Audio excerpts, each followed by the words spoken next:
Disaster preparedness पे question आ सकता है इस साल, क्योंकि वो चीज बहुत चर्चित हुई थी। लोगों तक बाद में पहुंचेंगे, लोग पहले खुद को उस समय बचा लें। अरे क्वेश्चन है मेंस का, लिखो मौसम का पूर्वानुमान, बारिश कितनी होगी, कौन करता है? और यूपीएससी में क्वेश्चन आया हुआ है। और अंग्रेजों ने जानबूझ के भारत का इतिहास लिखते समय दक्षिण भारत के मंदिरों को आग्नेय चट्टान सबसे कठोर चट्टान होती है। 4 साल पहले पढ़ाया था मैंने कि इंसान तो नहीं कर पाएगा लेकिन एआई करेगा। आप वैष्णो देवी जाओगे, कभी कोई गया वैष्णो देवी? ब्रिटेन क्या है, चोरी का म्यूजियम है। तो इसके अंदर एक फोर्स भी होती है, सेना गठित होती है इसके अंदर।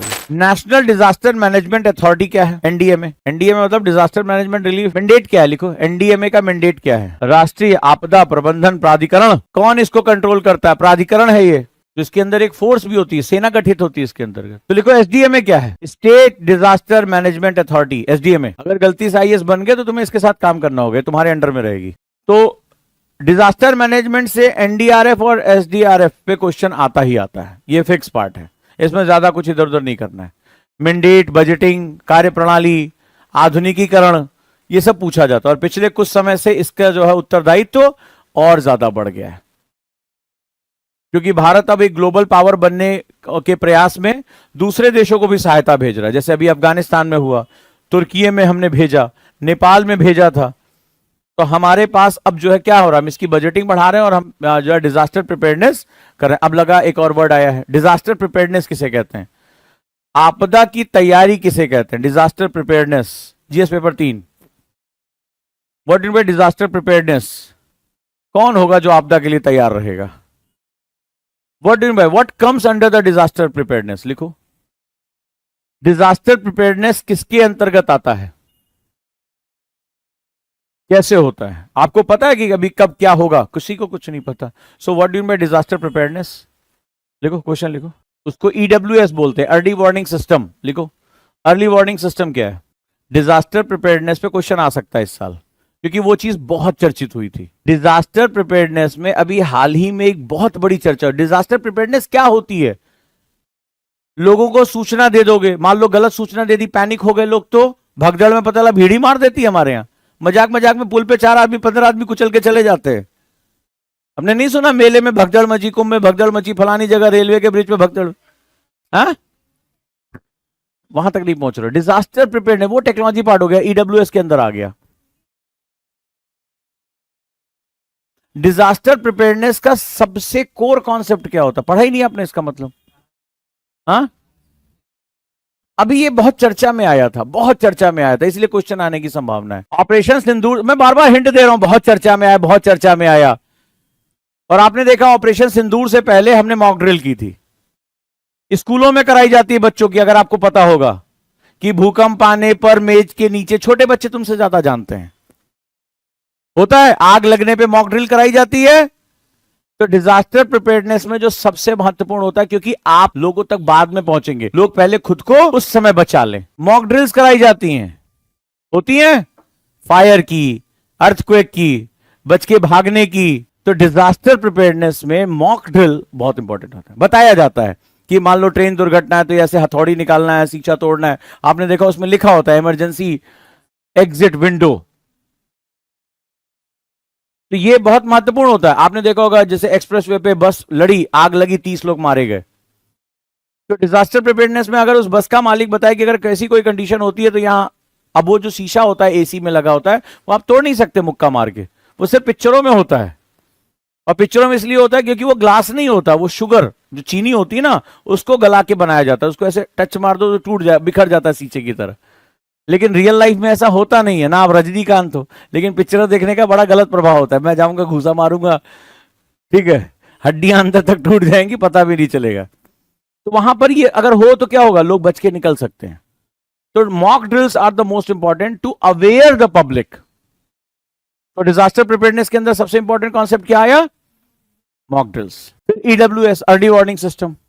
ईडब्ल्यूएस के कंपोनेंट्स क्या क्या हैं? हमने फेनी चक्रवात में यूज किया था। अरे क्वेश्चन है मेंस का, लिखो ईडब्ल्यूएस क्या है? पहले सूचना का पूर्वानुमान होता है। अर्ली वार्निंग सिस्टम, नाम क्या कर रहा है? Early warning system. अर्ली का मतलब होता है घटना से पहले, वार्निंग चेतावनी, सिस्टम यानी तंत्र, यानी किसी भी दुर्घटना से पहले we have a different kind of early warning system. Tsunami का पता लगाना है तुम्हें, तो तुम्हें रिमोट ऊपर रडार नहीं बताएगा, उसके लिए तुम्हें कुछ स्टेशंस पानी के अंदर बनाने होंगे और उसके अंदर क्या करने पड़ेंगे, हमें बहुत गहराई में रडार्स डालने पड़ेंगे। तो जब सुनामी क्या होता है, समुद्र के अंदर आने वाला भूकंप, तो जब भूकंप होगा तो एनर्जी रिलीज होगी, तो वो क्या करेगा, सीस्मोलॉजी के जो है वो सेंटर्स होते हैं, सीस्मोलॉजी, तो वो सीस्मिक स्टेशंस होते हैं जो पानी के अंदर काम करते हैं। फिर वो भेजेंगे लैंड पे कि भाई देख यहां पर भूकंप आ गया है, ये लहरें 24-48 घंटे में पहुंच जाएंगी। तो ईडब्ल्यूएस का पहला कंपोनेंट होता है on the basis of technology. चक्रवात के लिए क्या होता है, सैटेलाइट इमेज निकाली जाती है, न्यून दबाव क्षेत्र, क्या देखा जाता है उसमें, लो प्रेशर एरिया। भाई लो प्रेशर एरिया, तो यहां चक्रवात आने की पॉसिबिलिटी है। यह सूचना किसको भेजी जाती है, इससे अर्ली वार्निंग नहीं होगा, इससे तो आपको पता चल गया कि कुछ होने जा रहा है। फिर क्या होता है, तुरंत इसको भेजा जाता है लैंड पे, अथॉरिटीज को भेजा जाता है, जो जो इसके इंचार्ज होते हैं, जैसे डीएम होता है, डीसी होता है, एनडीआरएफ को भेजा जाएगा। फिर क्या होगा, डिजास्टर प्रिपेयर्डनेस शुरू हो जाएगी, कितना टाइम है हमारे पास, फिर उसके हिसाब से क्या होगा, क्या किया जाएगा, आपको वहां से हटाया जाएगा। So that's all come under the disaster preparedness. Early warning system colour coding में होती है, लिखो, colour coding of early warning system. मौसम का पूर्वानुमान, बारिश कितनी होगी, कौन करता है, और अंतरराष्ट्रीय स्तर पर कौन सी बॉडी है, WMO, यूपीएससी में क्वेश्चन आया हुआ है, वर्ल्ड मेट्रोलॉजिकल ऑर्गेनाइजेशन। दुनिया की सबसे बड़ा ऑर्गेनाइजेशन कौन है मौसम के लिए, वर्ल्ड मेट्रोलॉजिकल ऑर्गेनाइजेशन, WMO। तो तुम्हें क्या लिखना है, सबका मैंडेट लिखना है, खाली फुल फॉर्म नहीं पता करना है, सबका मैंडेट कहां है, कैसे काम करता है, पावर्स कहां से आती है। तो भारत की कौन सी, IMD। फिर इसमें पता करना है टेक्नोलॉजी कौन सी यूज करता है, कैसे पता चलेगा बारिश होगी, उसके लिए आपके पास रिमोट सेंसिंग होनी चाहिए। सबरीमाला केस के बारे में कितने लोग परिचित हैं, सबरीमाला क्या है, राइट अबाउट सबरीमाला टेम्पल, बहुत बड़ा केस हुआ था ना। सबरीमाला किस देवता का मंदिर है, किस शैली का मंदिर है, किसके समय इसकी स्थापना हुई थी, बहुत फेमस टेम्पल है ये, फेमस आर्किटेक्चर है, बहुत अपने रूल्स के लिए जाना जाता है, अपने एंशिएंट कल्चर के लिए जाना जाता है। और देखो मंदिर बोर्ड के बारे में बात हो रही है, किस नदी के किनारे है, पंपा नदी के किनारे, लिखो मंदिर है ये, प्राचीन समय से ही, ये सिर्फ मंदिर नहीं था भाई, दक्षिण भारत के मंदिर का मतलब एनसीईआरटी में ही लिखा है, वो सेटलमेंट के सेंटर हुआ करते थे, अधिवास के केंद्र हुआ करते थे, इसलिए दक्षिण भारत के मंदिर बहुत महत्वपूर्ण है। और अंग्रेजों ने जानबूझ के भारत का इतिहास लिखते समय दक्षिण भारत के मंदिरों को निगलेक्ट किया था, क्योंकि दक्षिण भारत के मंदिर की अगर स्टडी कर ली होती तो अंग्रेजी कल्चर पे वो तमाचा पड़ता कि मजा आ जाता। दक्षिण भारत के पूरे इतिहास को नेग्लेक्ट रखा गया, और भारत सरकार भी आजादी के बाद से, अरे एक बार चले तो जाओ, विज्ञान क्या होता है, कल्चर क्या होता है, आर्किटेक्चर किसे कहते हैं, दिमाग घूम जाएगा। कैलाश टेम्पल को बनाया कैसे, मैंने तमिलनाडु की क्लास में पूछा था कि मैं मान लो एक कारीगर हूं, मेरे हाथ में एक छीनी हथौड़ी दे दो, तो छीनी किससे बनेगी, लोहे से, कोई मेटल जानते हो। और दक्षिण भारत की चट्टाने हैं इग्नियस, आग्नेय चट्टान, मैं साइंस के बेस बात करो, मैं गलत हूं मुझे काट दो, मैं गलत हूं मुझे काट दो। अब मैं उस पे, आग्नेय चट्टान सबसे कठोर चट्टान होती है, मुझे जो पूरा कैलाश टेम्पल साउथ के टेम्पल है लेजर कट्स हैं, लेजर कट्स हैं, सारा डाटा हमसे छुपाया गया भाई। जब उन्हें समझ में आया कि भारत जिस दिन अपनी जागृत चेतना में आ जाएगा, और मैंने कहा था आज से 4 साल पहले पढ़ाया था, अगर कोई मेरा पुराना स्टूडेंट होगा, यूट्यूब पे भी ये क्लास पढ़ी है, 4 साल पहले पढ़ाया था मैंने कि इंसान तो नहीं कर पाएगा लेकिन एआई करेगा। And thanks to that word 4 साल पहले कहे थे, कल भारत सरकार ने लॉन्च कर दिया। पता है क्या लॉन्च किया, भारत का पारंपरिक ज्ञान और एआई। ये 4 लॉकडाउन में ये क्लास पढ़ाई थी मैंने कि आने वाले समय में भारत का ज्ञान छुपा नहीं पाओगे, मनुष्य तो नहीं कर पाया, लेकिन जिस दिन एआई ने साइमुलेशन किया तब एआई चैट जीपीटी लॉन्च नहीं हुआ था, मैंने कहा आने वाले समय में मशीनें इसको कैलकुलेट करेंगी। कौन सा अभियान कल लॉन्च किया गया, भारत के पारंपरिक ज्ञान को एआई से जोड़ने के लिए कल प्रधानमंत्री ने किस नए मिशन का उद्घाटन किया है, ज्ञान भारतम मिशन। और जिसकी कल्पना मैंने आज से 4 साल पहले की थी, वो कल जब मैंने इस न्यूज को देखा पढ़ा तो बिल्कुल मुस्कुराहट आ गई, 4 साल पहले के फ्लैशबैक में चला गया। मैंने कहा था बहुत जल्दी हमारा एंशिएंट ज्ञान आएगा। और दक्षिण भारत को पूरी तरह से हाइड किया गया, दक्षिण भारत अपनी परंपराओं को संभाल पाया था, क्योंकि उत्तर भारत में ज्यादातर आक्रमण हुए थे, डिस्टर्ब हुआ वो, अंग्रेज भी सबसे ज्यादा वहां पे घुस पाए। दक्षिण भारत में जब जाते जाते इन्होंने क्या किया, इन्होंने द्रविड़ का एक कल्चर क्रिएट कर दिया, ताकि पेरियार मूवमेंट और तमाम इस तरह से करके, ताकि दक्षिण भारत कट जाए भारत से। क्योंकि उन्हें पता था कि किसी भी देश का इतिहास क्या करता है, सांस्कृतिक गौरव पैदा करता है। हर मंदिर के बोर्ड होते हैं और इसमें सरकार हिस्सेदार होती है। ये जो चढ़ावा वाला चढ़ा सरकार ले जाती है, टैक्स लगाती है इस पे। आप वैष्णो देवी जाओगे, कभी कोई गया वैष्णो देवी? जहां प्रसाद बंटता है वहां लिखा होता है ना, वैष्णो देवी श्राइन बोर्ड, सिक्का मिलता है, उस पर कुछ लिखा हुआ है? कभी पढ़ा क्या लिखा है उस पर? लेकिन सरकार अल्पसंख्यकों के धार्मिक अधिकारों में प्रवेश नहीं कर सकती है। अब यहीं पे बवाल आ जाता है। यहां पे अब सुप्रीम कोर्ट डिसीजन देता है। सुप्रीम कोर्ट माइनॉरिटी के किसी भी इंस्टीट्यूट में दे सकता है डिसीजन। उत्तर प्रदेश के मुख्यमंत्री ने कोशिश की कि मदरसों में आधुनिक शिक्षा दी जाए, तो ये एक बड़ी समस्या है भारत की। इसी वजह से अब ये क्या होता है, कई बार ऐसे फैसले आ जाते हैं जो समाज में वैमनस्यता पैदा करते हैं। समाज समता से चलता है, समानता से चलता है। तो जब राष्ट्र जो होता है, सेकुलरिज्म का सही मतलब होता है कि मैं किसी के साथ भेदभाव ना करूं। जो नियम एक्स के लिए वो नियम वाई के लिए भी है। लेकिन हम बड़ी जल्दबाजी में ब्रिटेन को अपना माई बाप मान के हमने सारे मॉडल वहां से उठा लिए। ब्रिटेन हमारा माई बाप था, अंग्रेज हमारे बुद्धिजीवी माने जाते थे। तो ब्राउन साहब लोगों को आज वही ब्रिटेन कुछ लाख लोगों का दबाव नहीं सह पा रहा है और भारत को ज्ञान दे रहा है सहिष्णुता का। हजारों साल पुरानी संस्कृति को वो ज्ञान दे रहा है टॉलरेंस का।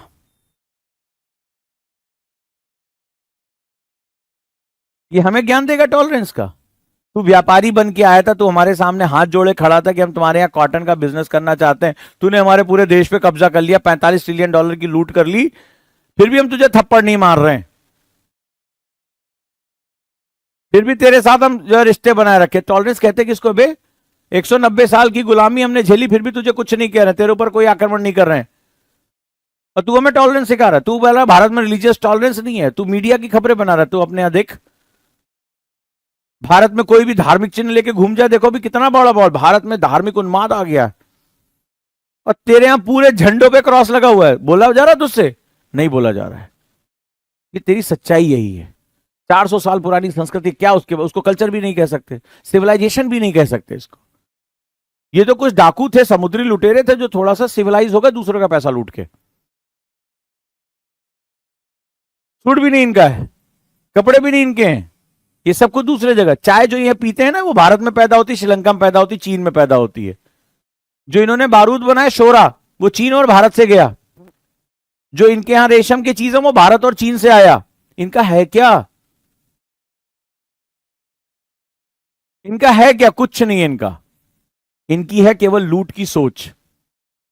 इनके घरों में जो पेंटिंग्स है ना, इनके घरों में जो सामान है, वो हमारे राजा महाराजाओं से यहां चुरा चुरा के लेकर गए। तुम्हें क्या पढ़ाया गया? लॉर्ड डलहौजी, लॉर्ड कहा जाता है, लॉर्ड वेलेस्ली, क्लाइव, वायसराय। अरे इनके बारे में रियल इतिहास पढ़ो। ये जब यहां से भारत से रिटायर होके जाते थे ना, तो कई कई जहाज लेके जाते थे। अबे करते क्या थे जहाज का? भारत से बेहिसाब पैसा लूटा जाता था। इनको चढ़ाए नहीं जाते, चढ़वाए जाते थे। हाँ चलो गिफ्ट करो, गिफ्ट करो, चलो गिफ्ट करो। हाँ अपना हाथ, हाँ सोने का इधर भाग की खाल।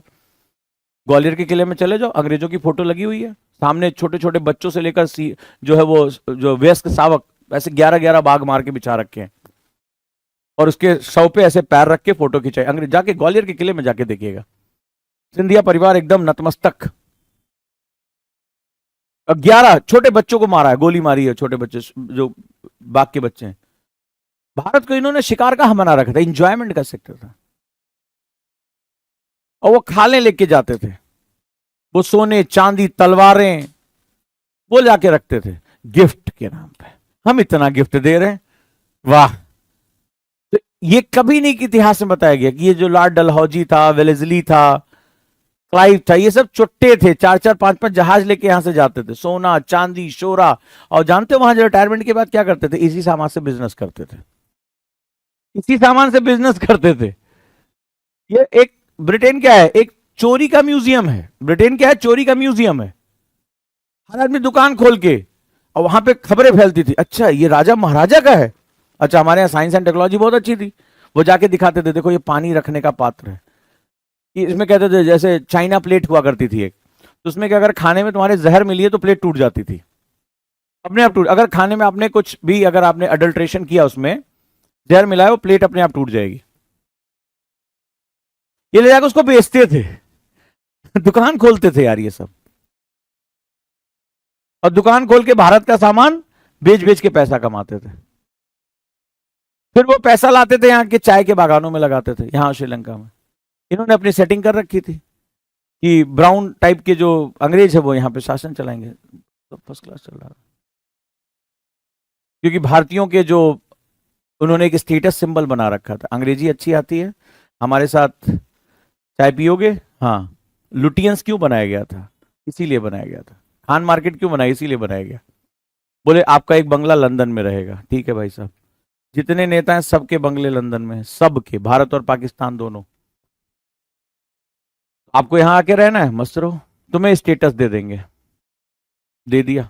बोले आपको क्या करना है? बोले जैसा हम कहेंगे, लूट जारी रहनी चाहिए।